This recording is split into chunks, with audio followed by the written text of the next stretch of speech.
আমাদের ছাত্র জনতার সামনে, সবার সামনে থেকে আত্মসমর্পণের দলিল সিগনেচার করিয়ে নিতে হবে, ইনক্লুডিং ওয়াকার। তাদেরকে যদি আমাদের সামনে আত্মসমর্পণ করাতে ব্যর্থ হই, তাহলে জুলাই আগস্টের যুদ্ধ, জুলাই আগস্টের বিপ্লব ব্যর্থ হবে। জুলাই আগস্টের বিপ্লবকে সফল করার জন্য একটা মাত্র কন্ডিশন, বাংলাদেশের সশস্ত্র বাহিনীর প্রথম 3টা লেয়ারকে বাদ দিতে হবে। প্রত্যেকটা প্রিন্সিপাল স্টাফ অফিসারকে স্যাক করতে হবে, কোন প্রকার অবসর ভাতা ছাড়া। বিমান বাহিনী, নৌবাহিনীর প্রথম 3টা লেয়ারের প্রত্যেকটা dismiss from service, dishonourable retirement, force retirement তাদেরকে বের করে দিতে হবে।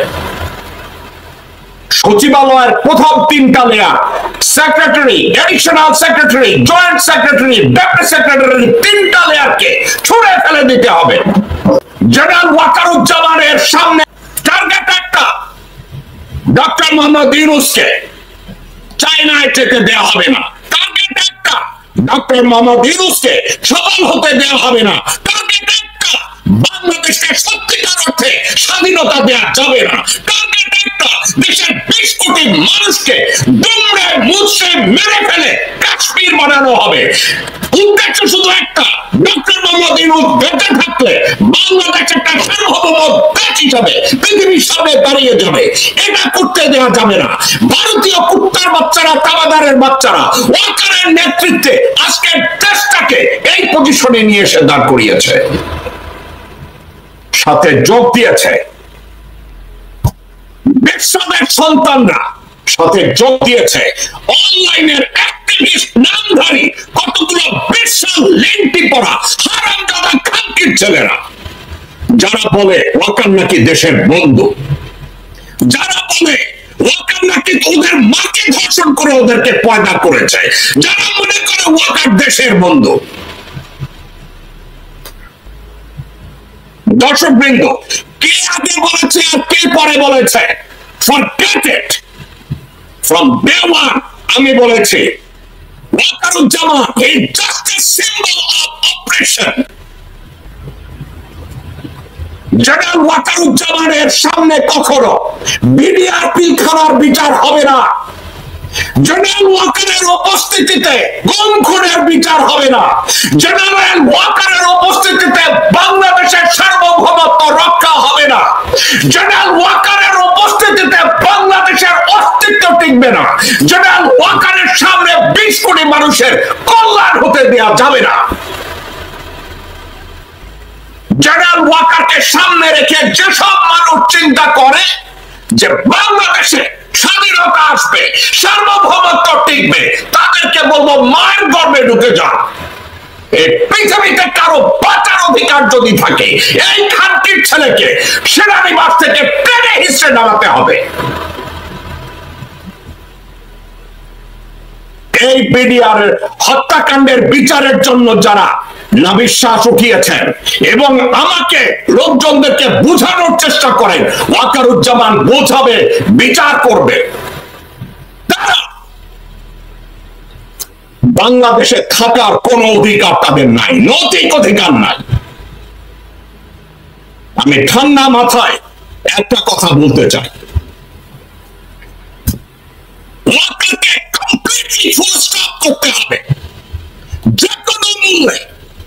ওয়াকার সহ বাংলাদেশের সেনাবাহিনীতে কর্মরত 38 থেকে 39 জন রয়্যাল জেনারেল রয়েছে, তাদেরকে যে কোনো মূল্যে তাদেরকে থামাতে হবে। আপনারা যদি এই 36 থেকে 38 জন জেনারেলকে থামাতে ব্যর্থ হন, বাংলাদেশের পরিস্থিতি ওইটা হবে। 9 মাস বাংলাদেশের মুক্তিযোদ্ধারা দেশের জন্য যুদ্ধ করে যুদ্ধের 9 দিনের মাথায় বাংলাদেশের অর্জিত মুক্তিযুদ্ধকে, তার পুরো কৃতিত্বকে ভারতের হাতে আপনারা তুলে দিয়েছিলেন। আপনারা জীবন দিয়েছেন, আপনারা জীবন উৎসর্গ করেছেন, আপনারা জীবনের বিনিময়ে ছাত্র জনতার বিপ্লব এনেছেন বাংলাদেশের অস্তিত্বের স্বার্থে। মা বোনরা রাস্তায় নেমে এসেছে বাংলাদেশের অস্তিত্বের স্বার্থে। মা তার সন্তানদেরকে আত্মাহুতি দিয়েছে, স্ত্রী তার স্বামীকে আত্মাহুতি আত্মাহুতি দিয়েছে, স্বামী তার স্ত্রীকে আত্মাহুতি দিয়েছে। স্বাধীনতার যুদ্ধ আমরা করেছি আগস্ট, জুলাই এবং আগস্টে, ওই যুদ্ধ শেষ হয় নাই। আমরা রাও ফরমান আলীকে ভারতে জওহরলাল কাছে বা মানিক শাহর কাছে আত্মসমর্পণ দেখতে চাই না। বাংলাদেশের জনগণ আপনাদেরকে দেশের প্রত্যেকটা বিভাগীয় শহর এবং রাজধানীতে আপনাদেরকে বেরিয়ে আসতে হবে। আপনারা যদি বেরিয়ে এসে ভারতীয় আগ্রাসনের পক্ষে বিএনপি যেই দল হোক না কেন সবার সামনে থেকে আপনাদের আত্মসমর্পণের দলিল সিগনেচার করিয়ে নিতে হবে।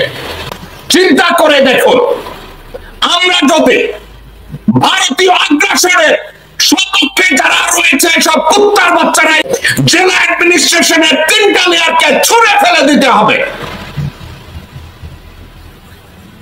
সার্বিক কথার শেষ কথা একটা, জুলাই আগস্টে যে বিপ্লব হয়েছে, আমরা ভারতের কুত্তার বাচ্চাদের, ভারতের খানকিমাগিদের আত্মসমর্পণ দেখতে চাই।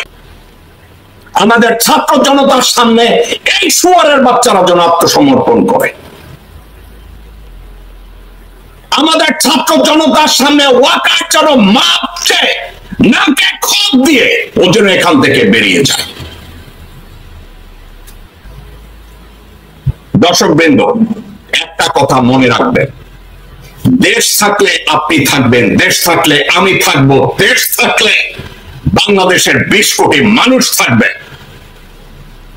আর দেশ যদি না থাকে আমার পরিচয় নাই, আপনার পরিচয় নাই, আমাদের বাপ দাদার পরিচয় নাই, আমাদের বাপ দাদার কবর পর্যন্ত নিরাপদ না।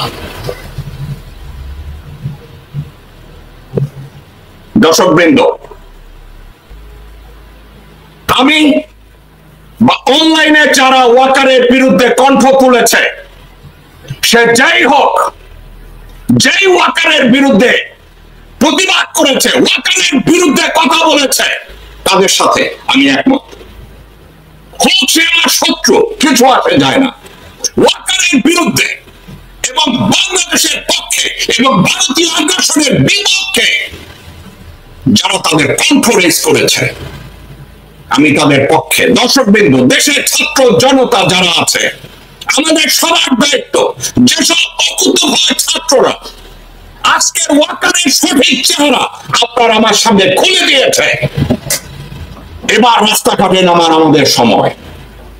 এই সময় এই ভারতীয় তল্পি বাহকরা অন্য কারো সামনে যেন আত্মসমর্পণ না করে।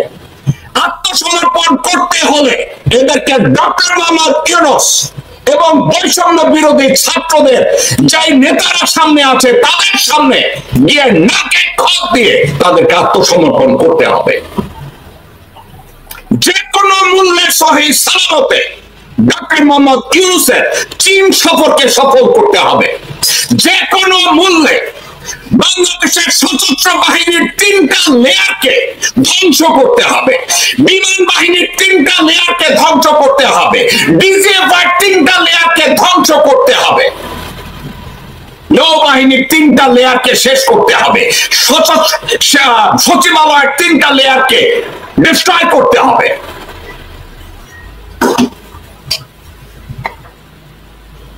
আমরা যদি এগুলো করতে ব্যর্থ হই, দর্শকবৃন্দ, 1971 সালের 16 ডিসেম্বরে যে ড্রামা দেখেছেন, ওই ড্রামার পুনরাবৃত্তি হবে। ওয়াকার জন্মগতভাবে বেঈমান, ওর শরীরে রয়েছে বেঈমানের রক্ত, ওর শরীরে রয়েছে বেশ্যার রক্ত, ওর শরীরে রয়েছে দুর্নীতির রক্ত, ওর শরীরে রয়েছে বিশ্বাসঘাতকতার রক্ত। ওর দাদা বিশ্বাসঘাতক ছিল, ওর নানা বিশ্বাসঘাতক ছিল, এই খানকির পোলার নিজে বিশ্বাসঘাতক।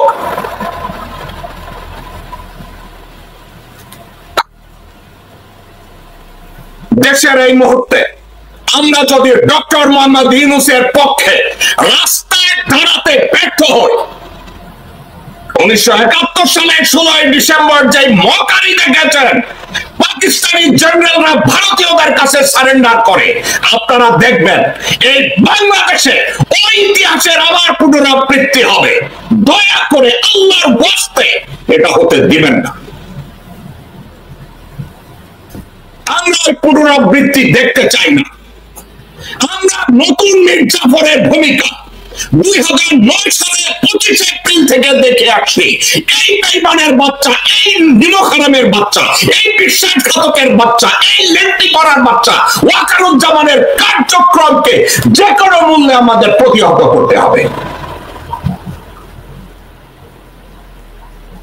আমাদেরকে মেক শিওর করতে হবে ডক্টর মোহাম্মদ ইউনূসের চায়না সফর যেন নির্বিঘ্নে হয়। আমরা শুধু ঘরে বসে থেকে দোয়া করলে চলবে না, আমাদেরকে রাস্তায় বেরিয়ে আসতে হবে ডক্টর ইউনূসের পক্ষে।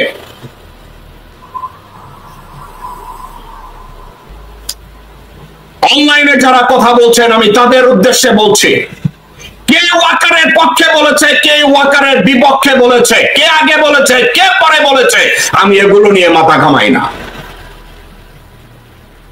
ফ্রম ডে ওয়ান আমি এই কথা বলে আসছি আপনাদেরকে, ওয়াকার হচ্ছে মির্জাপুরের বংশধর। আজকের আমি বললাম, আমি যা যা বললাম এটা এখন সার্বিকভাবে প্রমাণিত। ওয়াকার তার শরীরে রয়েছে বেঈমানের রক্ত, বিশ্বাদের রক্ত। ওর দাদা ছিল বেঈমান, ওর নানা ছিল বেঈমান, ও নিজে একটা বেঈমান। আমরা যদি এখনো অবজার্ভ করতে ব্যর্থ হই, আমরা যদি এখনো সঠিক চেহারা বুঝতে ব্যর্থ হই, তাহলে আমাদের জন্য আর একটা বিধ্বংসী অবস্থা ভারতের দিক থেকে আসবে। সর্বশেষ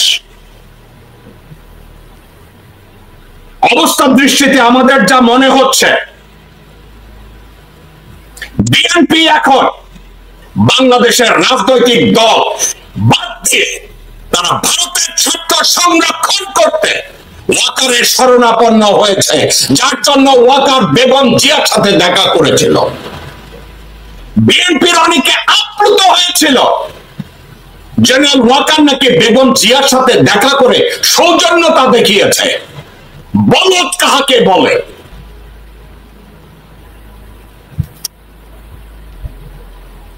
এই বিএনপি যদি নির্বাচন করে সংস্কার করে ওয়াকারের পিছনে দাঁড়িয়ে যা কিছু করে, দর্শক বৃন্দ, বিএনপি আর মুক্তিযুদ্ধ বা বাংলাদেশের সপক্ষের কোন শক্তি বিএনপি না। এই বিএনপিকে ঝাঁটাপেটা করে আমাদের জীবন থেকে তাড়াতে হবে, কারণ বিএনপি এই মুহূর্তে ওয়াকারকে সমর্থন করছে।